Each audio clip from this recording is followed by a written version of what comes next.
Hello friends.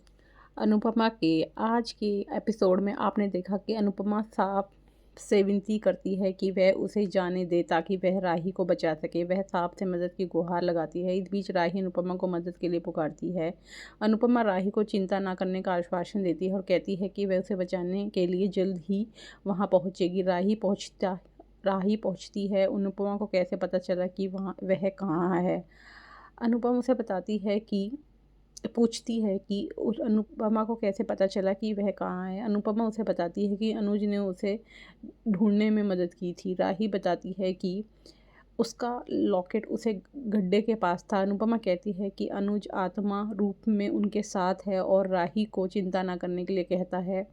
उसे बचाने का वादा करता है। फिर वही राही से पूछती है कि उसने कितना जोखिम क्यों उठाया। राही जवाब देती है कि उसने समर के न्याय के लिए ऐसा किया। वसुंधरा कोठारिया को बताते हैं कि वह गौतम को घर ले आई है। पराग गुस्से में वसुंधरा से गौतम को बाहर भेजने के लिए कहता है और चेतावनी देता है कि उसे नहीं छोड़ेगा। अनिल कहता है कि उन्हें गौतम को फिर से घर से निकाल देना चाहिए। पराग प्रार्थना के पैनिक अटैक के लिए गौतम को जिम्मेदार ठहराता है और उसे वापस लाने के लिए वसुंधरा की बुराई करता है। माही पूछती है कि क्या प्रार्थना को सचमुच पैनिक अटैक आ रहे हैं। पराग समझाता है कि प्रार्थना गौतम के आसपास ठीक से नहीं रह सकती।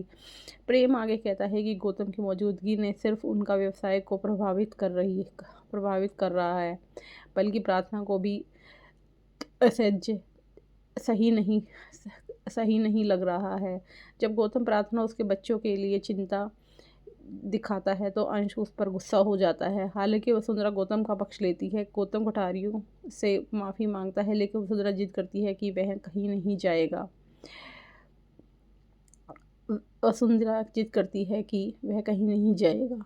वह कहती है कि गौतम बदल गया है और उनकी वजह से तकलीफ उठा रहा है। प्रेम जवाब देता है कि अगर गौतम सचमुच बदल गया है तो उसे अपने घर वापस चले जाना चाहिए।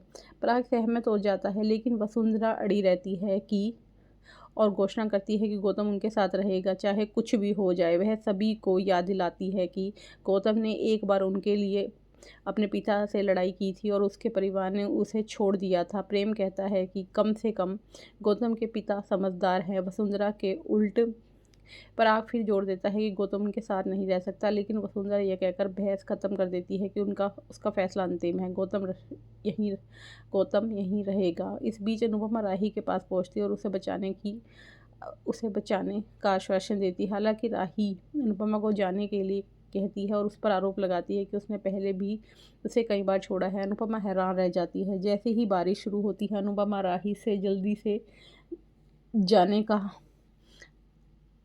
विनती करती है, इससे पहले कि बारिश का पानी गड्ढे में भर जाए। दूसरी ओर प्रकाश और तातिया खुश होते हैं, यह मानते हुए कि अब अनुपमा और राही को बचा नहीं सकती। प्रकाश कहता है कि वह उन्हें खुद मारना चाहता था, लेकिन उन्हें मरते हुए नहीं देख सकता। उसकी पत्नी यह बातचीत सुन लेती है और अनुपमा और राही का पता लगा लेती है। जब प्रकाश उसे पकड़ लेता है तो उसे बंद कर देता है।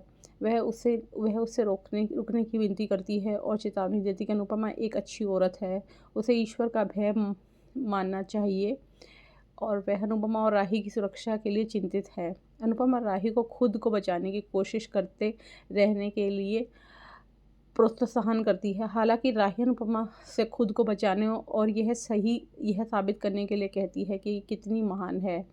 उसे अनुपमा की मदद करने और उसकी वजह से फंसने का पछतावा होता है। अनुपमा राही को आगे बढ़ाने के लिए प्रेरित करती है, लेकिन राही अनुज को याद करती है और अनुपमा पर भड़कती है और कहती है कि उसे सिर्फ अपने पैदा किए हुए बच्चों की परवाह है। राही अनुपमा पर अनुज को खुश करने के लिए उसकी देखभाल करने का नाटक करने का आरोप लगाती है। अनुपमा अपना बचाव करने की कोशिश करती है, लेकिन राही उस पर बार बार उसे छोड़ने देने का आरोप लगाती है। अनुपमा टूट जाती है और राही से पूछती है कि क्या उसने कभी सोचा है कि एक माँ को कैसा लगता है जब अपना बच्चा उसे दोषी ठहराता है। वह अपना पक्ष बताती है और भावुक होकर राही से उठकर खुद को बचाने का अनुरोध करती है। अब आगे के एपिसोड में आप देखिए कि क्या अनुपमा राही को बचाने में कामयाब होती है या फिर वो है खुद फंस जाएगी। और यह सब जानने के लिए आगे का एपिसोड देखिए और हमारे चैनल को लाइक और सब्सक्राइब कीजिए।